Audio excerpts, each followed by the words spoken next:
Welcome, everyone. This is Jermaine Jackson, sports producer here at Daybreak Star Radio, the only station indigenizing the airwaves. And today, we are honored to be joined by a star, both on and off the field, Teton Saltes. From Pine Ridge, South Dakota, to college football at New Mexico, where he won the prestigious Werfel Trophy, to playing in the NFL, USFL, XFL, and now UFL, Teton's journey is all about resilience and purpose. In 2024, he was inducted into the North American Indigenous Athletics Hall of Fame for his impact both on the field and in his community. He continues to mentor Native youth, advocate for mental health, and inspire the next generation. Teton, welcome. It's an honor to have you here. And how are you doing today? Hey, man, I'm happy to be here. I'm doing well. Can't complain. Very blessed. Yeah, so name's Teton Saltes, born and raised on the Pine Ridge Indian Reservation in South Dakota. And I'm part of the wild Oglalas. I'm Lakota, so the great Sioux Nation over here. You know how it is, especially in native country, where basketball is everything, especially nowadays. And yeah, so I thought I was gonna be a hooper. I thought I was gonna be in the NBA, and I was gonna be 6'10" and backing cats up and dunking on them. And so I thought I was gonna be a hooper. My whole family's hoopers. Going into my freshman year of high school, my football coaches at Valley High School, they were like, "Hey, come on, man, come try it out. We'll get you a scholarship. We'll get you this. Like, you got all the bills." I'm like, "Nah, I'm gonna wait around until basketball season." And fought them until my junior year. And the only reason I played is because I got bored waiting for basketball season. So I was like, let me try it out. And didn't know what I was doing. Didn't know anything about football. Couldn't tell you what a guard, what a tackle was. I couldn't tell you anything, right? And but it turned out I was pretty good at it. Uh-huh. And didn't think much of it. Football season ended, and finally got a call on my phone, and it said Oregon. Like, who's from Oregon that's calling me?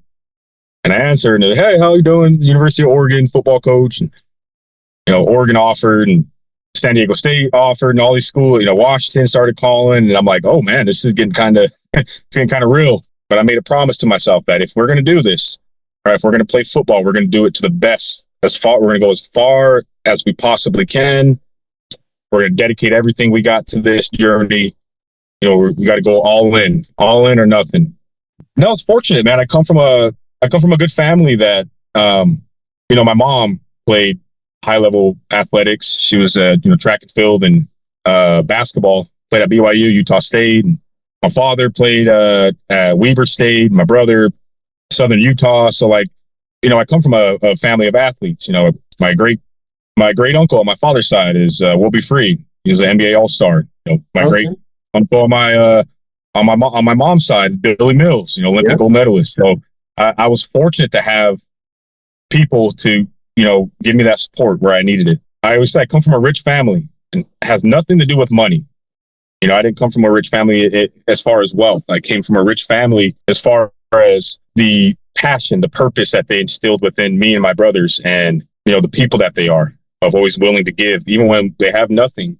They get, my family gives of themselves. My grandmother, my mom, all these people, right? So, there's 4 things that I live by. And I always preach to the kids, and it's discipline, consistency, accountability, and effort.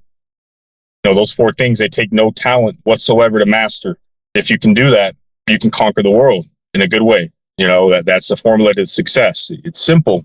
It's a simple formula. Like my old coaches say, simple, but it ain't easy. The difference between those that make it and those that don't, so the ones that made it never gave up. Yeah. They never stopped. They never quit. I always preach this to the indigenous kids, all right, whomever I'm speaking to, but all the kids, on my reservation and elsewhere, that resiliency is in your DNA. Mm-hmm. It's who you are at your core. Trust in the gifts, the skills, the tools that Creator has given you. Before you were born with the tools. Now it's up to you to figure out what those are, right? And to apply them to the world. But we have the means within us all to do amazing things. Just don't give up. Keep pushing, keep fighting. Growing up on the Pine Ridge Reservation and later moving to New Mexico, how did those experiences shape who you are on and off the field? It's hard to generalize reservations because each one is so different. My reservation in particular, Pine Ridge, one, it's very beautiful. Beautiful people, beautiful culture. But we do have a lot of issues here. high poverty rates, right? The suicide rates are teen suicides like 5 times national average here. Alcoholism, drugs, violence. Right? You type in Pine Ridge, you see all these headlines, these horrible headlines of, murders, death, suicide, whatever. And yet, when you come here, you also see people laughing and smiling and joking, and people praying, singing songs, and practicing their culture. And there's a beauty underneath all the headlines. There's a beauty here. I will say it was a very tough transition. As a matter of fact, the reason we left was, the education system here and all the problems. It's hard to raise kids here. It really is. Yeah. My mom wanted a better life for us, wanted a better life for me and my brother. She wanted us to see the world, to be able to walk in both worlds, as we kind of say. And so we actually left here. We moved to Arizona initially. It was truthfully like a culture shock, but eventually we got hang of it, and we started to thrive. And we really started to do extremely well off the reservation. And it was a beauty. It was beautiful. It was a blessing. Like I said, be able to walk proficiently in both worlds. We can come back here and fit in and practice our cultures and go out and to Sundance and do all that stuff. And then we can go out the res, and it's normal. It's not two worlds. It's one world. So you transitioned from defensive line to offense, OT, offensive tackle in college. So how was that adjustment? What was it like both mentally and physically? Oh man, it sucked. It sucked at first. It was. Nobody wants to put knee braces on, Yeah. It was hard at first, really hard, and I didn't like it. It was boring to me. O-line's was boring, and I was like, "This sucks." We just sit here. I got to wear knee braces. Everybody's fat. Like, I was, you know what I mean? I was like, I don't like this. Yeah. And over time, I started to really learn the game, and I started to see the beauty in the offensive line, and I started to see how special of a position it is. And it's 5 guys with one mind, right? Like working together, all in sync. I firmly believe offensive line is the most skilled position on the football field. So, and you're also the only player in University of New Mexico history to win a major college football award, the Werfel Trophy. So what did that mean to you personally and to your community? It was a great blessing. It was an honor to receive that award. But winning that award, what made it really special to me, again, is it's not necessarily a personal accolade. I don't look at it like that. I look at it as the work that my family and I have been doing our entire lives. The work is getting recognition. The people here on the reservations and elsewhere who feel like they're, in the middle of nowheres and nobody cares about them and nobody talks about them, like they're forgotten. Mm-hmm. Well, there's a spotlight on them with that award and the work and it brought recognition to that. And that was really important to me. So that award, it was awesome, man. And the award is great, but the work we do, whether we receive recognition for it or not, the work will always continue. So, that's just who we are. That's our purpose, is to help others. So, yeah, man. Like I said, to say the least, it was a blessing. What has kept you motivated through all the ups and downs in pro football, and how do you stay connected to your cultural identity and your roots? Well, again, it goes back to the original commitment that I made, and it wasn't just a commitment to myself, to the game of football. It was a commitment to doing this in the purpose of uplifting other people, using the work that we do as a platform. Also, it goes to the way I was raised. My mom and them, we never let us quit, ever. Nothing. No matter what, no matter the circumstances, once you start something, you finish it. That was it.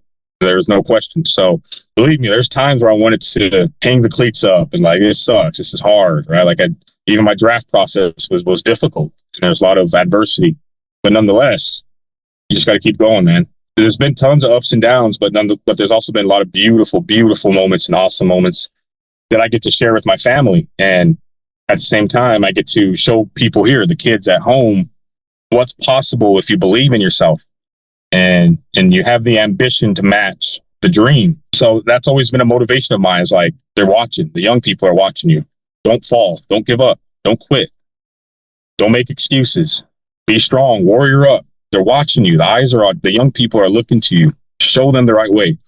And as far as my cultural identity, That's who I am. That's how I was raised. And I was raised in a very traditional family. We also still go to church, but also in our traditional ways. So when I leave, I carry my pipe, we call it chanupa, or my pipe with me, and I pray my gourd that my uncle made, and all these sage and all this stuff.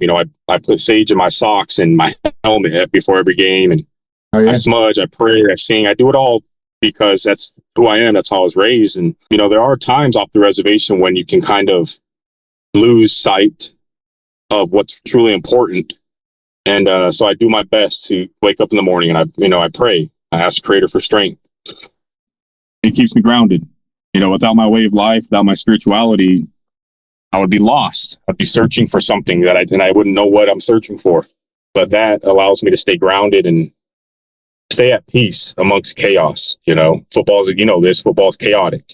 Yeah. It's beautiful poetry, but it's chaotic. And same with life, right? Life can be very chaotic, but you need something to ground you. And that's my family. That's my culture, my way of life. And it keeps me going. It keeps me refreshed. When I'm down, it allows me to get back up. So it's important to have that. We have to have something to keep us grounded. And that's that for me.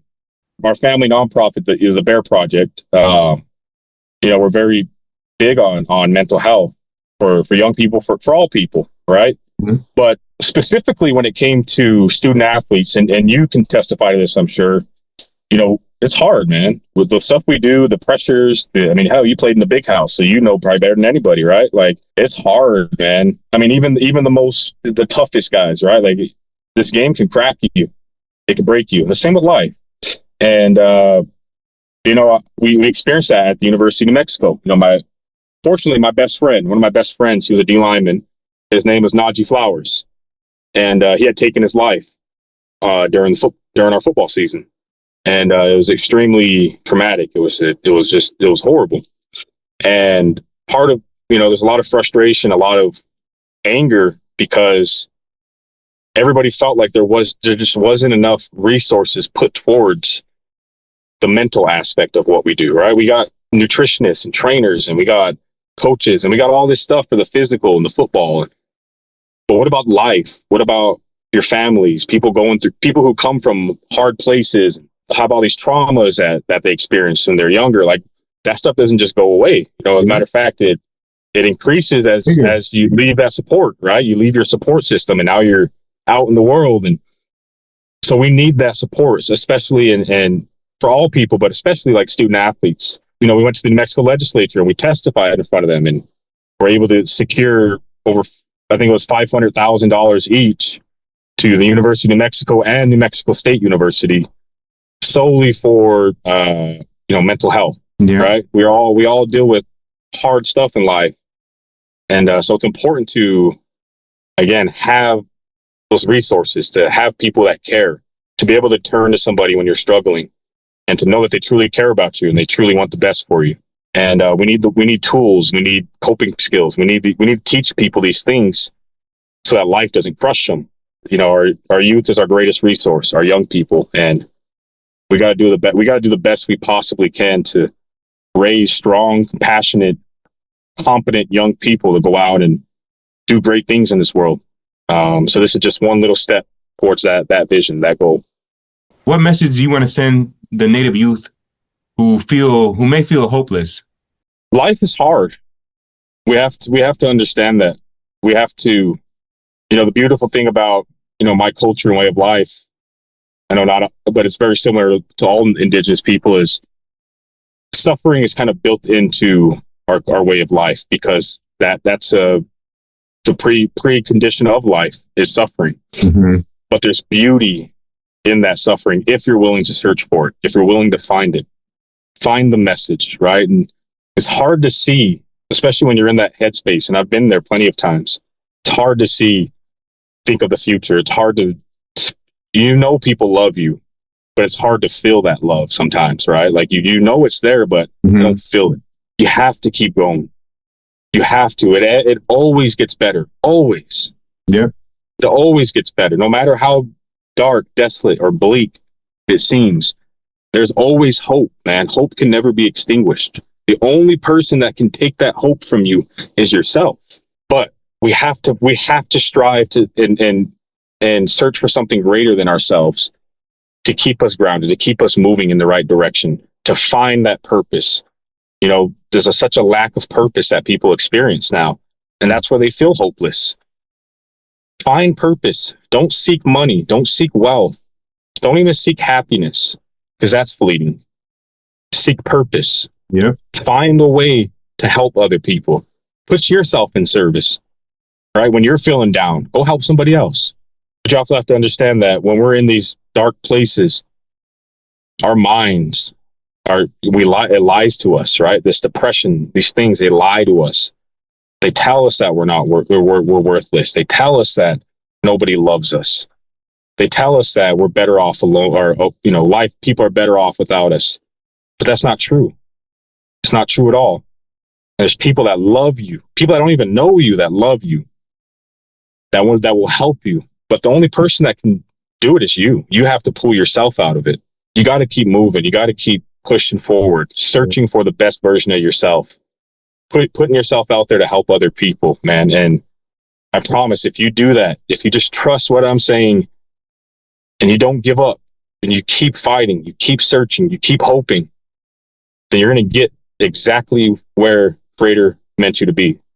So when you return to Pine Ridge every summer, what's the most rewarding part about working with the kids there and showing them what's possible? You know, it fills my heart with just so much like joy and purpose. And when I'm just around the young people and being able to, like I said, not just tell them how to do, you know, search for greatness or tell them how to be good people, but to show them and to be around them and to try to influence them in a good way. And the most rewarding part is seeing them buy into it, seeing them listening and understanding and going out and doing it themselves.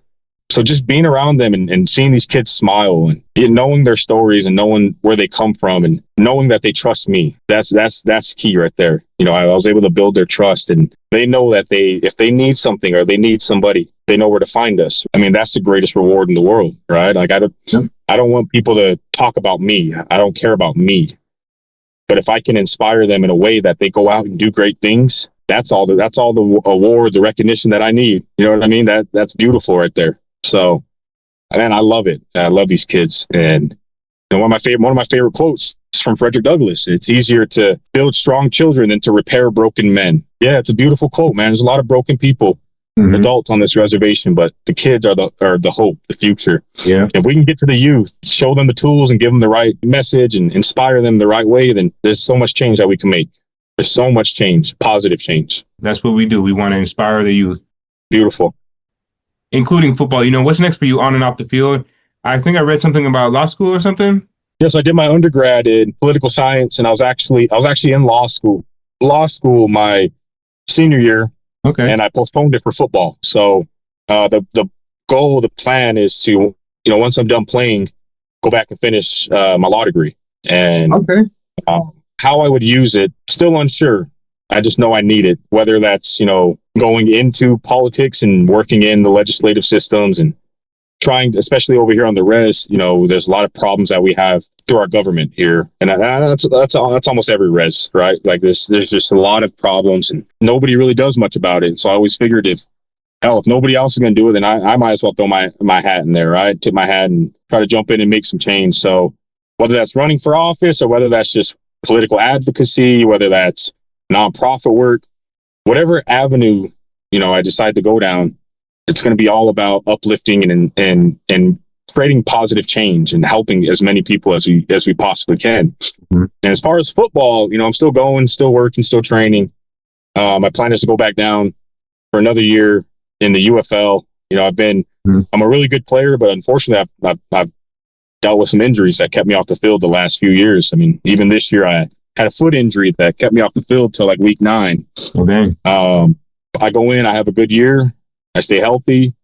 You know, I believe I can get back in the NFL. So that, you know, that's the goal. Regardless, it's been a beautiful journey, and you know, I'm enjoying it. And again, I get to inspire people through my work, you know, which is awesome. I get to play football for a living right now, and that's not too bad. You know what I mean? So, yeah. For our final question, we talked a lot about the youth. what is one lesson in your journey that, that you want to teach, or some advice that you want to give to a young Native youth out there they have dreams of playing professional football, but they don't know what to do or how to get there? Well, again, it goes back to, I guess, kind of the four tenets that I live by, and that's in my personal and my athletic life, and that's discipline, consistency, accountability, effort. Okay. Those four things.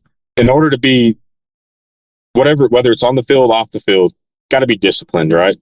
Mm-hmm. You got to do the things that you don't want to. Like Mike Tyson said, discipline is doing the things you hate to do, but doing it like you love it. Yeah, right. So that's discipline, right? You have to be disciplined in order to be successful. You have to be. You got to hold yourself accountable, man. You know what you're supposed to be doing for the most part. Like if you know you got to run, you know you got to go to the gym, you know you got to eat healthy. Just make good choices, man. Make good decisions. Remember, it's ownership. It's on you, right? This is your life, your career. People will help you, but you got to take ownership of wherever you're trying to go, and you got to lock that in, man. You got to be consistent, right? You don't got to do everything, but you got to do some things every day, right? Like I don't got to go to the gym and max out every day, but if I'm going to the gym and working or if I'm reading or trying to study, just a little bit each day, mm-hmm. right? Be consistent. Do something to better yourself every single day. Plan your day out. What do I need to get better at? What do I need to do today? Write a list. Be intentional with what you do. And effort. Be humble. Have humility. Always remember that no matter where you're at, you can always improve. You can always get better. And you never be satisfied, right? Like never think that you made it, right? Never lose that drive, that hunger. So, putting those four things together, always fight to be the best version of yourself. Always, there's so much knowledge, there's so much wisdom out there. There's so many people that are willing to help you. Go out, get out of your comfort zone. Yeah. Right. Success and comfort don't exist together. Doesn't. Nope. They're opposite ends of the spectrum, right? If you want to be comfortable, you ain't going to be successful. You have to be willing to put yourself out there. You have to be willing to fail. And that's how you grow. And be okay with it, right? Like, don't accept failure, but learn from it. Mm-hmm. Grow from it. And eventually you're going to find the right formula. You're going to find what works for you. You're going to find the right people. But you always have to keep fighting, keep going, keep trying, and never give up, man. Resiliency, like I said, it's in our DNA. It's who we are at our core. It's a superpower. Use it, right? Strengthen yourself. Strengthen your mind.